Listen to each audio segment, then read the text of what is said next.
Kia India തങ്ങളുടെ സെൽറ്റോസിൻ്റെ പുതിയ generation, അതായത് 2019 വന്നിട്ട് ഒരു ഫേസ് ലിഫ്റ്റ് വന്നു. പിന്നീട് ഇപ്പോൾ 5ാമത്തെ വർഷത്തിൽ, ഇത് 5 വർഷം കഴിഞ്ഞു, ഇതൊരു പുതിയ ജനറേഷനാണ്.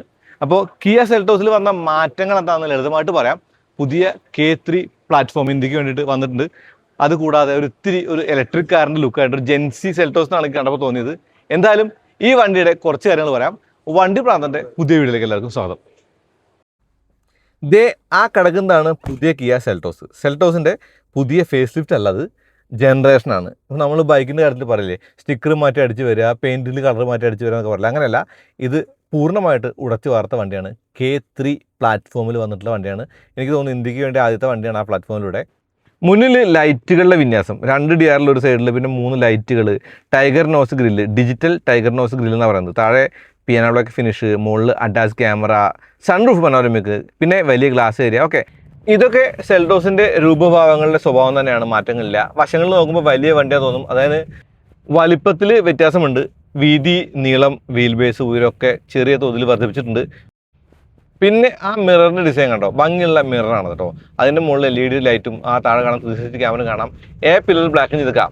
ഒരു മാറ്റ് ബ്ലാക്ക് ഫിനിഷ് വണ്ടിക്ക് പില്ലർ ബ്ലാക്ക് നന്നായിട്ടുണ്ട്. ഒരു ഫ്ലോട്ടിംഗ് റൂഫ് തോന്നിക്കാനായിട്ടേ അത് സഹായിക്കും. അതായത് പിന്നിലത്തെ ഗ്ലാസ് ഏരിയ, മുന്നിലത്തെ ഈ ഒരു സംഗതിയും കൂടിയിട്ട്. പക്ഷേ പില്ലർ ബ്ലാക്ക് ചെയ്തിട്ടുണ്ട്, അത് പിയാനോ ബ്ലാക്ക് അല്ല.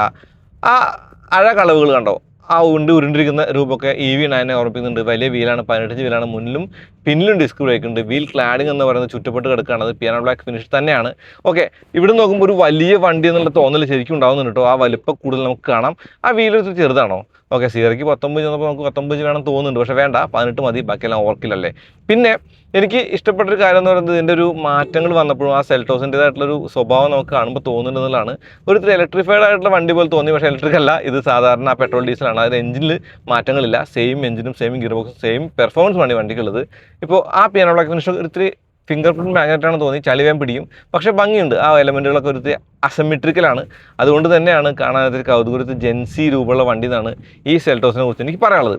ഓക്കെ, എനിക്ക് വണ്ടിയുടെ പല ഭാഗങ്ങൾ നോക്കുമ്പോഴും പല കാര്യങ്ങളും കണ്ടംപററി ആയിട്ടും അത് ഉരുണ്ടിരിക്കുന്നതായിട്ടും, മിററിൻ്റെ ഡിസൈൻ ആണെങ്കിൽ, അല്ലെങ്കിൽ ബ്ലാക്ക് അല്ലെങ്കിൽ മാറ്റ് ബ്ലാക്ക് ഫിനിഷിൻ്റെ സങ്കരമൊക്കെ, ഇപ്പോൾ റൂഫ് ലൈനിൻ്റെ ബ്ലാക്ക് ഫിനിഷും എല്ലാം ഒരുപോലെയാണ്. താഴെ വെതർ സ്ട്രിപ്പിന് കൊടുത്തുള്ള ബ്ലാക്ക് ഫിനിഷും ഭംഗിയിട്ട് കാണാനായിട്ട് എല്ലാം കൂടിയിട്ട് ഒരിത്തിരി ഭംഗിയാണോ ഫംഗി ഡിസൈൻ ആണോ എന്നൊരു സംശയമുണ്ട്. നിങ്ങൾക്ക് എന്താ നിങ്ങൾ പറയൂ കേട്ടോ. ഇതിൻ്റെ ഡോർ ഹാൻഡിൽ പോപ്പോട്ടിയും കീ ആയിട്ട് അടുത്ത് വന്നാൽ മതി. അപ്പം നിങ്ങൾക്ക് ശരിക്കും തുറന്നു കയറാൻ ബുദ്ധിമുട്ടില്ല, കൈയിട്ട് പിടിക്കേണ്ട കാര്യമില്ല. പിന്നിലാണെങ്കിൽ സ്റ്റാർ മാപ്പ് LED ലൈറ്റിൻ്റെ ഒരു വിന്യാസം കണ്ടോ. അതിൻ്റെ നടുവിലായിട്ട് ക്യാമറ ഉണ്ട്. ഈ ലൈറ്റ് വെച്ചേക്കുന്നത് ഫുൾ ലൈറ്റ് ബാർ നിലയ്ക്കാണ്. ആ ഭാഗത്ത് മാത്രം ഒരു ചെറിയ പീസ് വെച്ചിട്ട് അവിടെ ക്യാമറ. പിന്നെ ഡീഫോഗർ ഉണ്ട്, വൈപ്പർ ഉണ്ട്, വലിയ സ്പോയിലർ ഉണ്ട്. വൈപ്പർ എന്ന് പറയുന്നത് ലാൻഡ് റോവർ പോലെ, ടാറ്റ മോട്ടോഴ്സ് പോലെ ഇപ്പോൾ സ്പോയിലറിനുള്ളിൽ അടക്കി ഒതുക്കി വെച്ചേക്കാണ്. കാണാൻ നീറ്റാണ്. പക്ഷേ ബേസ് മോഡൽ വൈബ് എനിക്ക് തോന്നി പല സ്ഥലത്തും. അത് താഴത്തുനിന്നായിരുന്നു സെൽറ്റോസ് നല്ലത്. പക്ഷേ വൈപ്പർ മുകളുന്നുണ്ട് എന്നുള്ളത് ഗുണമായിട്ട് കാണാവുന്ന കാര്യമാണ്. പിന്നെ സെൽറ്റോസ് ഒന്നും കിയ എന്നുള്ള ബാഡ്ജിങ് ആണ് കാണുക. ഈ ലൈറ്റും അല്ലെങ്കിൽ ഈ ഭാഗവും ഈ ബമ്പറൊക്കെ കൂടി ബൾക്കി ആയിട്ടുള്ളൊരു ഭാഗം ഈ ബാക്കാണെന്ന് തോന്നിട്ടോ. താഴത്തെ ബമ്പറിൽ കൊടുത്തുള്ള എലമെൻറ്റുകളാണെങ്കിലും, അതല്ല ഈ വണ്ടിയുടെ ഡോറിൻ്റെ പാനൽ ഗ്യാപ്പുകളാണെങ്കിലും എല്ലാം ഒരു പ്രീമിയം ആയിട്ട് തോന്നുന്നുണ്ട്. ഇനി അകത്ത് കയറി കഴിയുമ്പോഴേ ഇവിടെ സീറ്റിന് റിക്ലൈനിങ് ഓപ്ഷൻ ഉണ്ട്. ഇത് റിക്ലൈനിങ് ഓപ്ഷനുള്ള സീറ്റാണ്. ലെഗ് സ്പേസ് കൂടിയിട്ടുണ്ട്.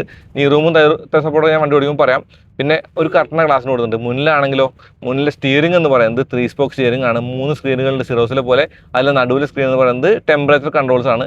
Dual zone AC വണ്ടിയാണിത്. ഇതിൻ്റെ സ്വിച്ചുകളും അല്ലെങ്കിൽ അങ്ങനെയുള്ള കാര്യങ്ങളൊക്കെ EV9 ഒരിത്തിരി സാമ്യം തോന്നിച്ചു. സെൻട്രൽ കൺസോളും അങ്ങനെ തന്നെയാണ്. ഈ സീറ്റിനുണ്ടല്ലോ, ഗ്രാവിറ്റി സീറ്റ് കംപ്ലീറ്റ് ആയിട്ട് മലത്തിട്ട് കിടക്കാനുള്ള സംവിധാനമുണ്ട്.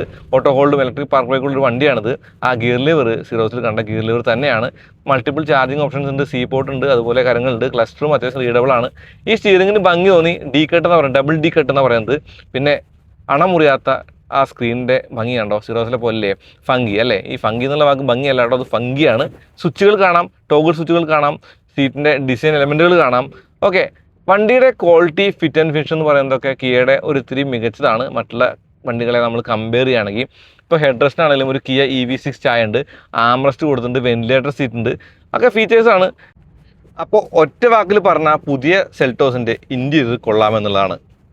അപ്പോൾ പുതിയ സെൽറ്റോസ് വന്നത് സീറ വന്നതിന് തൊട്ട് പിന്നിലാണെന്നുള്ളതും, ഇതിൻ്റെയും സൈസ് ഒന്ന് കൂടിയിട്ടുണ്ട്, കുറച്ചധികം സ്പേസ് ഈ വണ്ടിക്ക് കിട്ടിയെന്നുള്ളതും ഒക്കെ ഗുണങ്ങളായിട്ട് കാണാം. എന്തായാലും വണ്ടി ഓടിക്കേണ്ടതുണ്ട്. ഇപ്പോൾ എഞ്ചിൻ്റെയും ഗിയർ ബോക്സിൻ്റെയും കാര്യത്തിൽ കാര്യമായിട്ടുള്ള വ്യത്യാസമില്ലെങ്കിലും ഈ പുതിയ പ്ലാറ്റ്ഫോം വന്നപ്പോൾ ഇതിൻ്റെ ഹാൻഡ്ലിങ് എങ്ങനെ, റൈഡ് എങ്ങനെ എന്നുള്ളത് വിശദമായിട്ട് മനസ്സിലാക്കേണ്ടതുണ്ട്.